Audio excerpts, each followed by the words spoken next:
L'été 2010, c'est l'œuvre de Maurice Padiou et de ses collègues, pour l'essentiel d'anciens journalistes d'un journal local bien connu.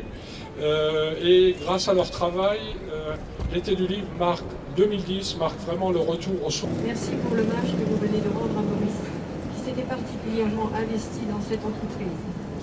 On sait à quel point il était attaché au mot, au verbe, et combien il regrettait que la société n'accordât point à la lecture la place qu'elle mérite. L'été du livre est un vecteur de sensibilisation et d'éducation auprès de tout public, et surtout auprès des jeunes, qui doivent être les messagers de demain.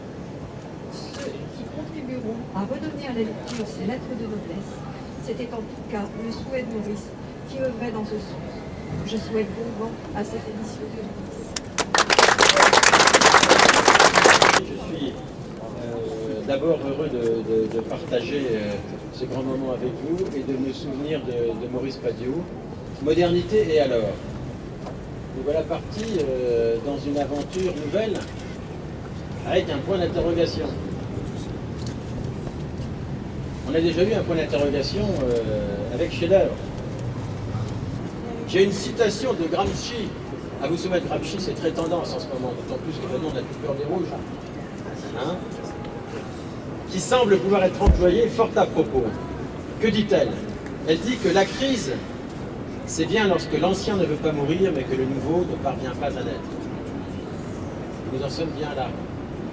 La modernité, c'est aussi la lecture, l'écriture au regard des nouvelles technologies, Internet, et que l'écriture électronique et le reste.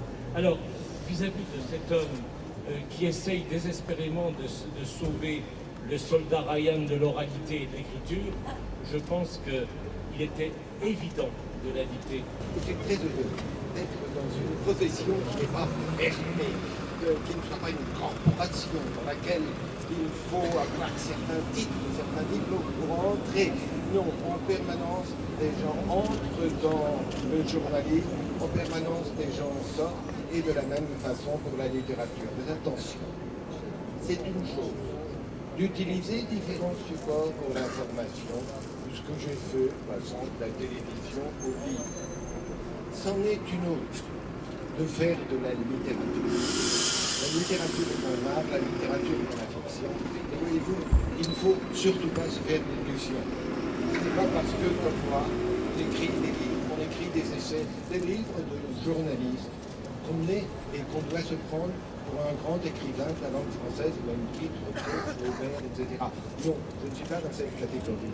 Et je crois que pour moi, journaliste, le modèle, c'est de même celui qui a réconcilié, oui, la littérature et le journalisme, et qui existe au fond de tout journaliste.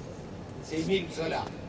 Parce que, voyez-vous, moi, je me dis qu'à l'époque, j'aurais peut-être fait un livre décrivant la situation des mineurs, etc. Lui, il a fait Germinal, il a tout réinventé et il a tout dit à partir d'enquêtes de journalisme.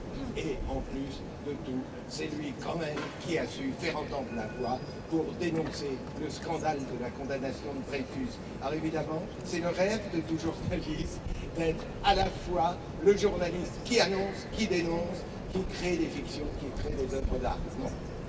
Je pense que, modestement, j'essaye de faire mon métier de journaliste sur tous les médias et désormais avec les nouveaux médias, mais là on n'est pas de la même génération.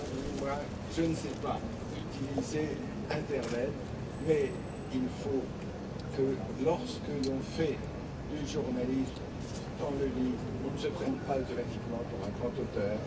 Et il faut aussi que lorsque les auteurs viennent et il faut les accueillir dans la presse pour s'exprimer, ils ne se prennent pas non plus pour des journalistes. Nous devons nous mêler, unir nos différences et toujours au service de la vérité et de l'information.